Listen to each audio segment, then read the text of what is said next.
ខ្ញុំត្រូវបានទទួលយកតើអ្នកកំពុងនិយាយអំពីអ្វីតើខ្ញុំមិនអាចទទួលយកបានដោយកម្លាំងរបស់ខ្ញុំដោយរបៀបណា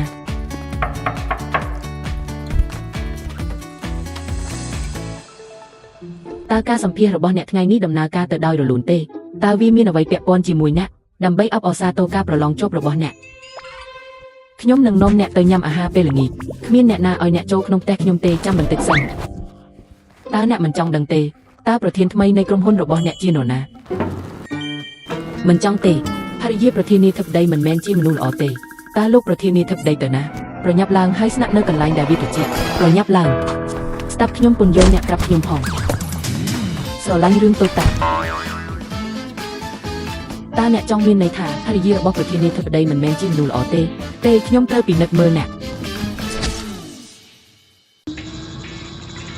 លែងភ្លាមនឹងមិនអនុញ្ញាតឲ្យអ្នកទៅណាទេហេតុអ្វីបានជាអ្នកត្រូវតាមគាត់បិទមាត់ម្សិលមិញមានម្នាក់បន្លំខ្លួនជាស្ត្រីខ្ញុំនឹងដកដង្ហើមចេញពីថ្ងៃនេះ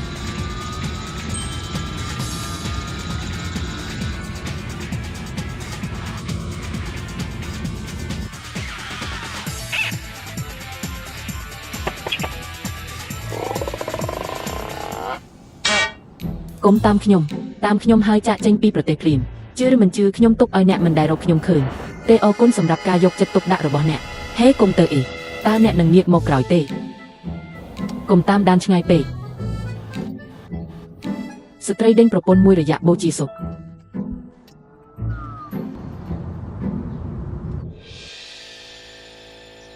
មកចុះហេតើខ្មោចកំសត់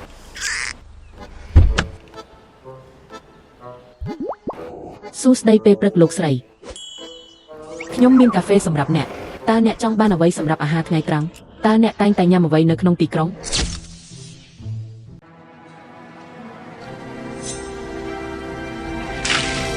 ហ៊ានអង្គុយនៅទីនេះយ៉ាងម៉េចហេតុអ្វីបានជាអ្នកនៅតែចាក់ចេញអនុញ្ញាតឲ្យប្រពន្ធរបស់អ្នកធ្វើបាបអ្នកដទៃនៅក្នុងក្រុមហ៊ុនតើលោកប្រធានាធិបតីអនុញ្ញាតឲ្យខ្ញុំជួបខ្ញុំមានជីវិតបែបណាអ្នកទៅយកកាហ្វេមួយពេងឲ្យស្រីគ្មានជាតិស្ករ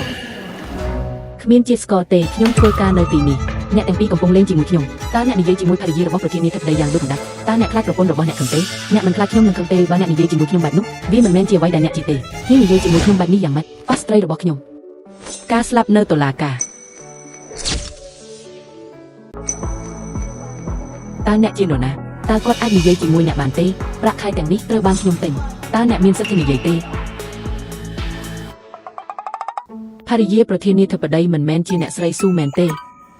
តើយើងយល់ខុសមែនទេ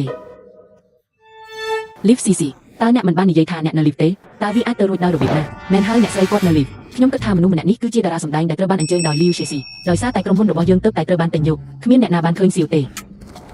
អ្វីដែលហៅថាការសម្ដែងធ្វើពុតជាគាត់ដើម្បីជំនួសកន្លែងរបស់អ្នកគ្រាន់តែគួរឲ្យអស់សំណើច67ខ្ញុំគិតថាអ្នកឈួតហើយដែលចង់នៅកំពូលអ្នកមិនទាំងឃើញថាអ្នកជានរណាផងអ្នកនៅតែចង់ក្លាយជាភរិយារបស់ប្រធានាធិបតីមែនទេសូមយានហេតុអ្វីអ្នកមិនទូរស័ព្ទទៅលោកប្រធានាធិបតីអនុញ្ញាតឲ្យគាត់គ្រប់គ្រងអ្នកបណ្ដេញរបស់ខ្លាំងខ្លាយពីនេះចេញស្វាមីខ្ញុំរីលីវ៉ាន់ជីនឹងមិនរំខានគាត់ជាមួយនឹងរឿងតូចតាចនេះទេលីវស៊ីស៊ីថ្ងៃនេះជាសេចក្តីសប្បុរសរបស់ខ្ញុំសូមអភ័យទោសឲ្យខ្ញុំអ្នកទាំងពីរធ្វើត្រាប់តាមប្រធានាធិបតីខ្ញុំធ្វើពុតថាវាមិនដែលកើតឡើងទេ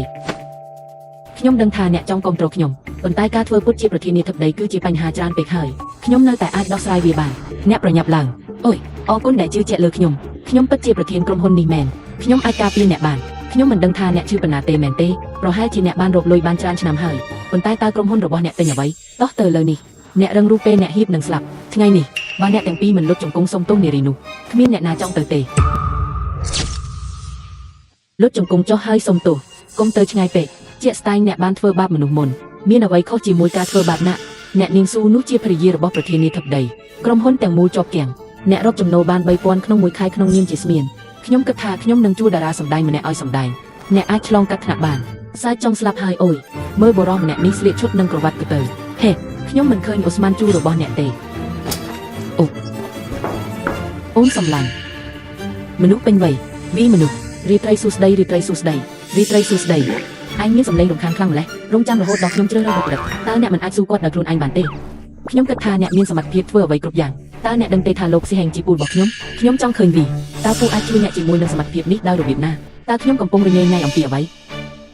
ពូអើយទីបំផុតអ្នកបានមកដល់ហើយ